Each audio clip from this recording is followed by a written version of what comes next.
नमः Ganesha. Welcome back to my new vlog. आप सभी लोगों का मेरे चैनल में स्वागत है। आई होप फ्रेंड्स आप अपनी तैयारी अच्छे से कर रहे होंगे, पूरा मन लगाकर तैयारी कर रहे होंगे।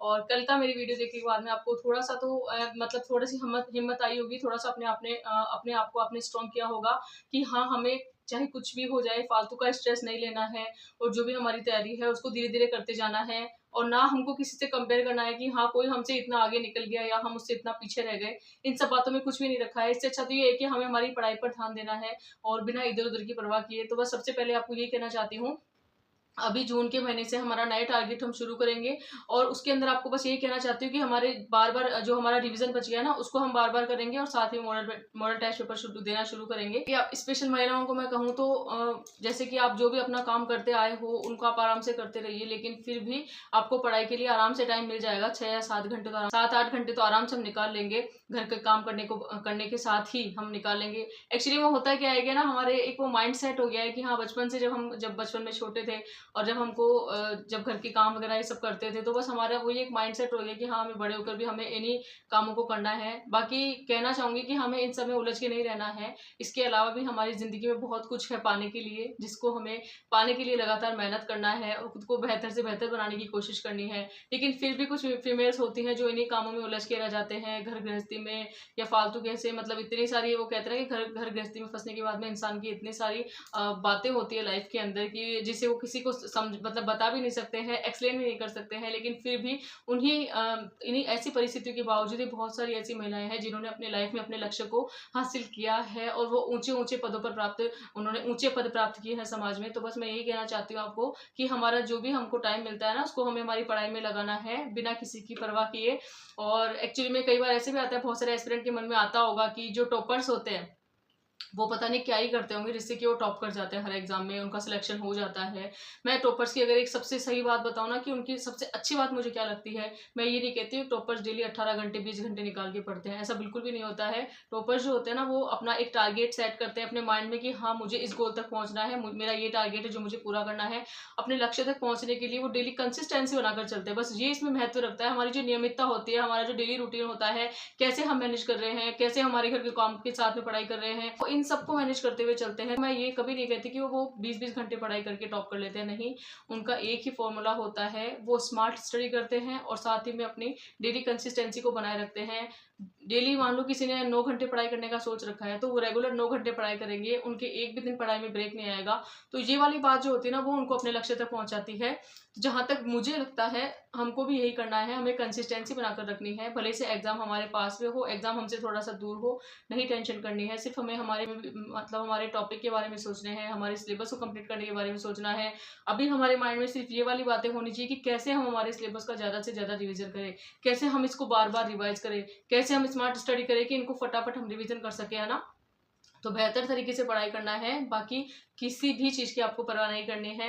लेकिन एक्चुअली में होता है क्या, हम तो बस एक माइंड सेट कर लेते हैं कि हाँ, हम मतलब ये वाला हमसे हो नहीं रहा है, अब क्या करें, अब तो एक ही महीना बच गया है एग्जाम का, अब हम क्या करेंगे, है ना। इस तरह से क्या, जो डर होता है ना, उसकी वजह से क्या हम पढ़ाई नहीं कर पाते हैं। इस डर को सबसे पहले आपको निकालना है। सबसे पहले आपको ये कहना चाहूंगी, डर को निकालो और बस हमारे जो भी टॉपिक्स है ना, उनको आप क्लियर करो। आपकी जो भी स्ट्रॉन्ग सब्जेक्ट है उनको पढ़ो, जो भी वीक सब्जेक्ट है उनको थोड़ा सा अच्छा करो और उसे हमें थोड़ा सा अच्छा करना है। बाकी क्यों ध्यान दें हम किसी पर भी, क्यों वक्त बर्बाद करें किसी और के लिए। तो बस अपने डर को हमें अपने से अंदर से निकाल लेना है और नहीं डरना है हमें, कैसी भी परिस्थिति हो, कैसे भी हालात हो। अगर हमने डेली कंसिस्टेंसी से पढ़ाई की है तो हम आगे भी करते रहेंगे बिना किसी डर के, बिना किसी टेंशन और तनाव के। मानती हूँ कि हर किसी एस्पिरेंट की लाइफ सेम नहीं होती है।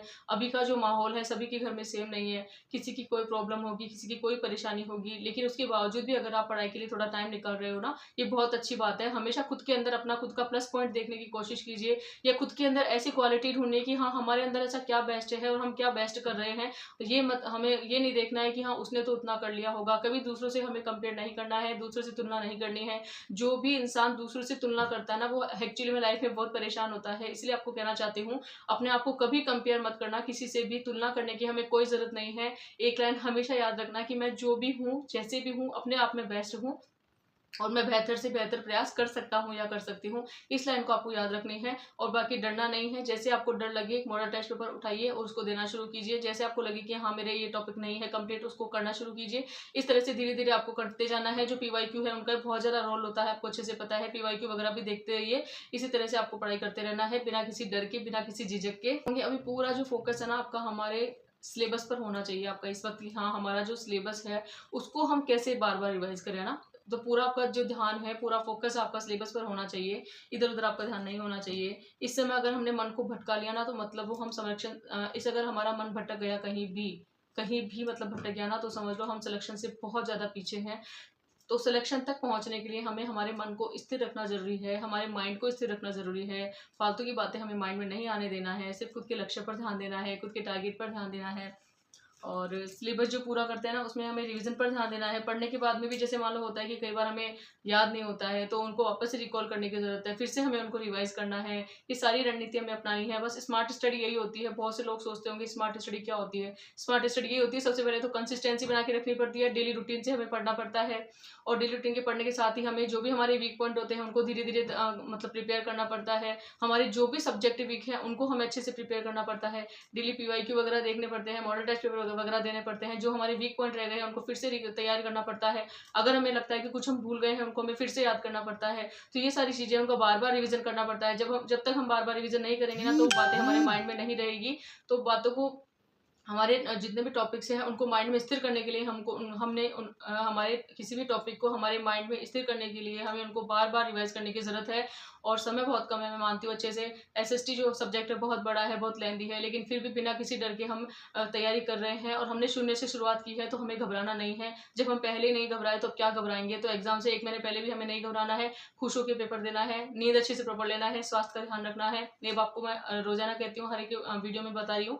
क्योंकि अगर तबीयत खराब हो जाएगी तो हमारा 1 महीने मतलब 5-6 दिन तो हमारे खराब हो ही जाएंगे ना उसमें। इसलिए हमें बिल्कुल अपने स्वास्थ्य का ध्यान रखना है, टेंशन नहीं लेनी है, बिल्कुल खुशी खुशी में एंजॉय के साथ पढ़ाई करनी है। सिलेक्शन हुआ तो भी ठीक है, नहीं हुआ तो भी ठीक है, इस तरह से बिल्कुल अपने माइंड को फ्री कर देना है। ऐसे टेंशन लेके मत बैठ जाना। क्योंकि एक्चुअली क्या होता है जब हम एग्जाम सेंटर पे जाते हैं ना तो टेंशन लेके तो हमारा पेपर आधा तो वैसे हमको कठिन लगता है, आधा माइंड वैसे हमारा खराब हो जाता है टेंशन के मारे। तो हमें वो सब नहीं करना है, अच्छे से तैयारी करनी है, अच्छे से अपने जो भी हमारे सिलेबस है उसको पूरा करना है।